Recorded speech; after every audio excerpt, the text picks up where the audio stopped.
자, 이번엔 미국 증시의 핫한 종목들 그리고 핫한 이슈들 확인해보는 굿모닝 라이브 시간입니다. 도움 말씀에 타이거 인베스트 황윤석 대표와 함께합니다. 안녕하십니까? 안녕하십니까? 자, 지난주 미국 증시가 혼조세로 거래를 마쳤습니다. 대표님은 한 줄 평을 남겨주신다면 어떻게 평가하시겠습니까? 지금 FOMC 회의하고요. 예. 옵션 만기를 앞둔 시점에서 순환매가 빠르게 돌고 있기 때문에 예. 그 순환매 속에서 혼조세로 마감이 됐다 이렇게 정리를 해볼 수 있겠습니다. 네. 좀 더 부연 설명해 주실 부분들이 있을까요? 증시 전체적인 분위기는 어떻게 보셨는지?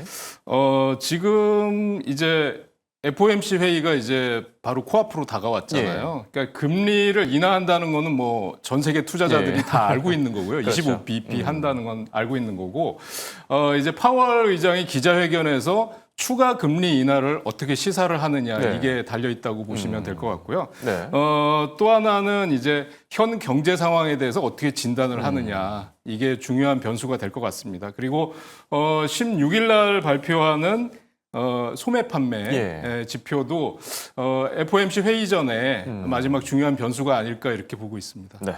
자, 그럼 이제 종목 단으로 바로 넘어가 볼까 하는데요. 지난주에 테슬라가 무려 7% 급등했습니다.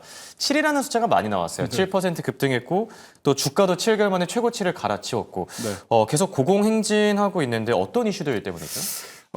지금 뭐 앞서도 브리핑을 해주셨지만 네바다주 차량국이 이제 자율주행차 로보택시 시험 운행을 공식 승인했다는 소식 이게 예. 주가에 호재로 작용을 했고요. 또 하나는 뭐 지난번에도 계속 이제 이슈가 됐었습니다만 테슬라 이사회 의장이 향후 10년간 테슬라를 이끌 사람이 없다. 일론 머스크가 역시 세대를 대표하는 리더다라고 언급을 했었고요. 네. 그다음에 테슬라에 대해서 그동안 비관주의로 일관했던 게리 블랙이라는 사람이 있었는데 이분이 이제 미국에서 모델 Y 또 모델 3 판매가 증가하고 있고 마진이 개선되고 있다라는 이유를 들어서 단기 주가 상승 전망을 언급했다는 점 이것도 사실 호재로 받아들였는 것 같습니다. 그래서 제가 보기에는 정말 생각했던 것 이상으로 단기간에 급등했다고 보여지는데요. 네. 차트를 보면서 한번 설명을 해드리면요. 전일 이 정도 상승해서 사실 추가적인 상승이 어느 정도 나올까라고 봤는데 전일보다 더 급등하는 모습을 보여줬고요. 그렇죠. 거래량이 폭증하는 모습을 보여줬습니다. 그래서 396달러니까 거의 400달러 네. 목전에 와 있고요. 지금 테슬라 상장 이후에 최고가가 488달러입니다. 그런데 지금 400달러 근처에 와 있다는 거고요. 역시 지금 구간에서는 좀 부담스럽죠. 이틀 예. 연속 장대 양봉이 섰기 때문에 그래서 저는 이 FOMC 회의를 앞두고 투자자들 같은 경우는 절반 정도 차익 실현을 한다든지 좀 유연하게 대응하실 필요가 있다고 생각이 되고요. 네. 지금은 무리한 추격 매수는 자제하실 구간이 아닌가 이렇게 보고 있습니다. 네. 테슬라와 관련해서는 기존 보유자들은 FOMC 회의를 앞두고 절반 정도 차익 실현에 나서는 게 좋을 수도 있다 이렇게 조언을 해주셨고요. 자, 이어서 살펴볼 두 번째 기업은 아이온큐입니다. 아이온큐 역시나 놀랍습니다. 뭐 양자 컴퓨팅 관련 기업들이 한 번 오를 때 많이 오르긴 하는데 네. 20% 가까이 급등했어요. 네. 아이온큐는 어떤 이슈 있었죠? 아이온큐는 이제 양자 컴퓨터 이제 애널리스트 데이 때문에 급등을 했는데요. 예. 여기 한번 보시면 양자 컴퓨팅 관련주들이 이제 불꽃쇼를 펼쳤다는 걸 보실 수가 있습니다. 제가 양자 컴퓨터 관련주들을 모아놨는데요. 예. 한번 같이 보시면 아이온큐가 18%, 퀀텀 컴퓨팅이 7%, 디웨이브 퀀텀이 7.5%, 그다음에 여기 보면 이제 리게팅 컴퓨팅이 14%, CLSQ가 17% 하는 그 동반 급등이 나왔는데요.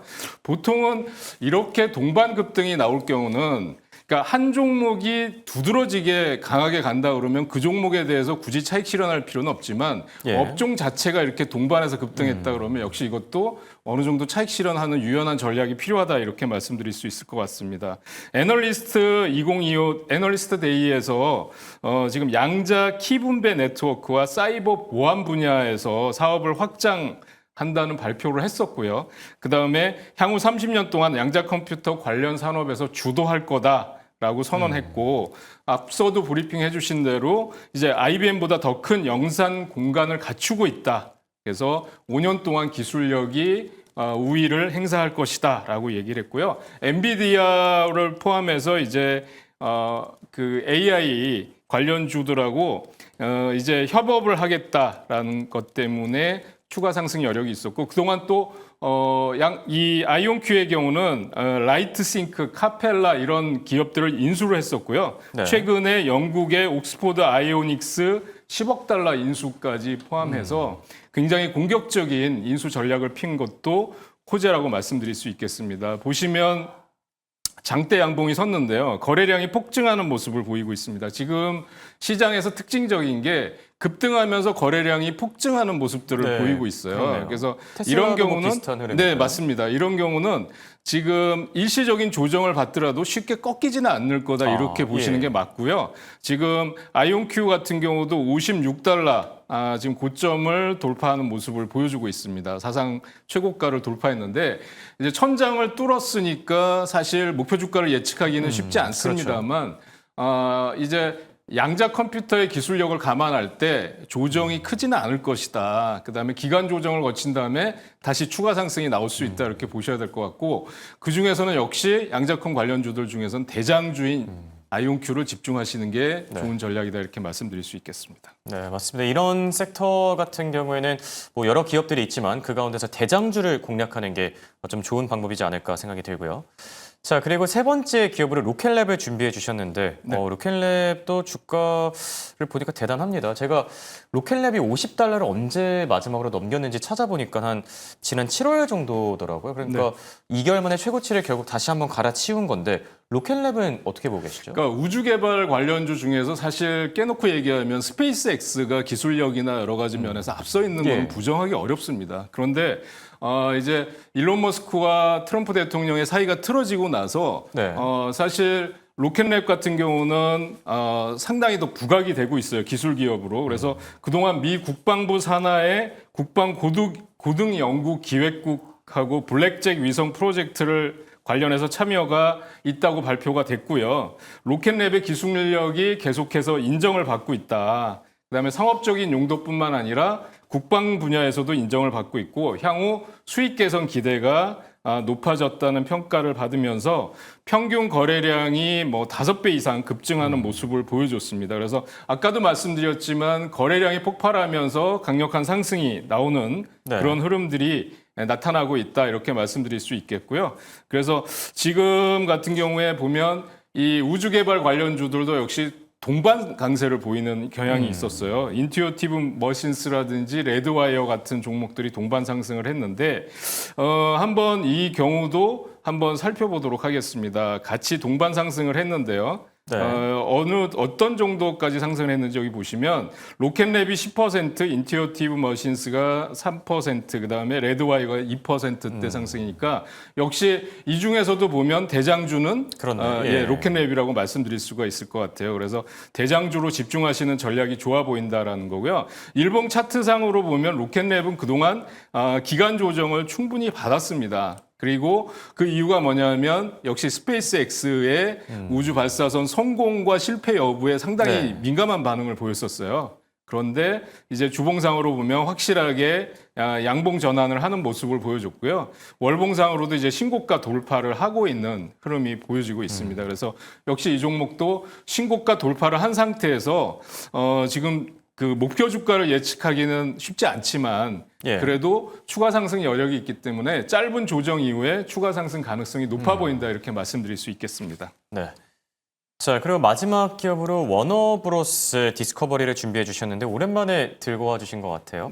어떤 이슈들이 있었을까요? 그러니까 이 파라마운트와 스카이댄스라는 기업이 인수합병을 했었어요. 그런데 인수합병을 주도한 앨리슨 CEO가 사실 미디어 엔터테인먼트 산업을 통합시키기 위한 노력을 계속해서 해나가고 있었는데 아시다시피 이제 OTT 이 동영상 스트리밍 업체들이 지금 그 시장에서 워낙 각광을 받다 보니까 압도적인 그 관심을 갖다 보니까 사실 케이블 TV나 이런 쪽은 그동안 좀 영향력이 많이 떨어져 있었거든요. 그렇죠. 그런데 그래서 이제 인수합병을 본격적으로 시도를 하고 있는데요. 그래서 이 파라마운트 스카이댄스 쪽에서 인수 가능성 얘기가 나오면서 급등하면서 시작을 했었는데 전일도 급등을 했었는데 역시 마감하면서 또 급등으로 마감이 됐습니다. 그래서 네. 지금 인수 가격은 뭐 10억 달러 정도 얘기가 되고 있는데요. 아직 자세한 건 나오지 않았습니다. 그래서 이 파라마운트 스카이댄스의 적극적인 M&A 전략이 현재 미디어 엔터테인먼트 이 산업에서 가장 주목받고 있는 넷플릭스의 위협이 될 수 있다, 이런 분석까지도 나오고 있으니까요. 최근에 이 이슈를 통해서 급등하는 차트 모습을 제가 보여드리고 있는데 네. 전일장에서 29%나 급등했는데 다시 9.8%가 급등하는 모습을 보여줬습니다.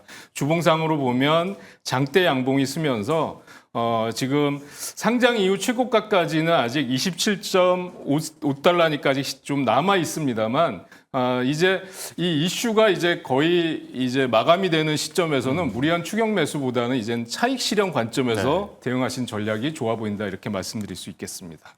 네. 자, 이렇게 지난주 증시에서 핫한 종목들 차례대로 확인해 봤는데요. 그렇다면 이번 주 투자 전략은 어떻게 세우는 게 좋을지 관련 일정들이랑 설명해 주실까요? 네, 9월 14일부터 17일까지는 미중 무역 협상이 스페인 마드리드에서 열릴 예정이고요. 아까 말씀드린 대로 16일 날은 이제 8월 달에 소매 판매와 산업 생산 중요하죠. 발표가 되고요. 16일부터 17일까지는 미국 FOMC 회의가 열립니다. 근데 네. 우리 시간으로는 18일 새벽에 파월 연준 의장이 금리 발표를 하고 기자회견을 열도록 되어 있고요. 9월 19일 날이 미국의 옵션 만기일입니다. 그래서 아까도 말씀드렸지만 파월 의장의 기자회견에서 네. 어떤 발언을 하느냐에 따라서 이제 실망 매물이 나올 수도 있고 아니면 추가 상승이 나올 수도 있다. 이렇게 보고 있는데 투자자 여러분들이 역시 주목하셔야 될 것 같습니다. 개인적으로 어떻게 보시나요? 뭐 파월이 증시 날개를 달아줄까요? 아니면은 뭐 셀더 뉴스 쪽이 더 강할까요? 지금 이제 시장의 우려는 뭐냐면 역시 예. 그 스태그플레이션이 이제 시장의 우려거든요. 그렇죠. 그래서 이걸 선제적으로 잡을 수 있을 정도의 추가적인 금리 인하 가능성이 중요하다, 이렇게 말씀드릴 수 있겠는데 저는 사실 좀 긍정적으로 보고 있습니다. 예. 파월 의장이 지금 시점에서 추가적인 금리 인하라든지 지금 고용 악화에 대해서 어떤 대책을 좀 마련하지 않을까, 저는 네. 개인적으로 기대를 하고 있습니다. 알겠습니다. 지금까지 도움 말씀에 황윤석 타이거인베스트 대표와 함께했습니다. 감사합니다.